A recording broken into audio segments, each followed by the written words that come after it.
35-40 வயசுல பொதுவா லேடிஸ் எப்படி இருப்பாங்க?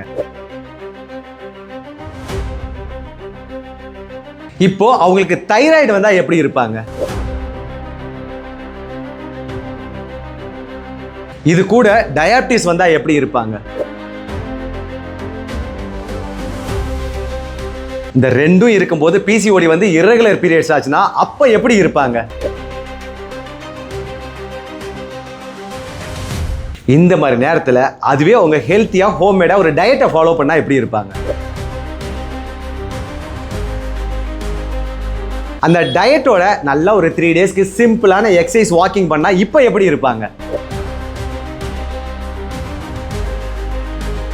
இந்த மாதிரி ஒரு ஹோம்மேடான டயட்டு, சிம்பிளான எக்ஸசைஸ் இதெல்லாம் பண்ணும்போது பார்த்தீங்கன்னா பிசிஓடி, தைராய்டு, டயாபிட்டிஸ் இதெல்லாம் ரிவர்ஸ் பண்ண முடியுங்க. அது கூட நல்லா ஹெல்த்தியா, யங்கா, ஆன்டி ஏஜிங்கோட இருப்பீங்க நீங்க. அப்புறம் எதுக்குங்க உங்க ஹெல்த்துக்காக உங்க பணத்தையும் நேரத்தையும் செலவு பண்ண யோசிக்கிறீங்க? உடனே ஆரம்பிங்க. என்ன டயட் பண்றது, என்ன எக்ஸசைஸ் பண்றது தெரியலையா, இல்ல உங்களுக்கு 1-to-1 கைடன்ஸ் வேணுமா? உடனே இந்த நம்பரை கான்டாக்ட் பண்ணுங்க. நான் உங்களுக்கு எல்லாத்தையும் சொல்லி தரேன். இந்த வீடியோ ரொம்ப யூஸ்ஃபுல்லா இருந்திருக்கும். அதனால இந்த வீடியோக்கு ஒரு லைக் பண்ணிட்டு நம்ம ஆடி ஃபிட்னஸ் அன்லிமிட்டட மறக்காம ஃபாலோ பண்ணிடுங்க.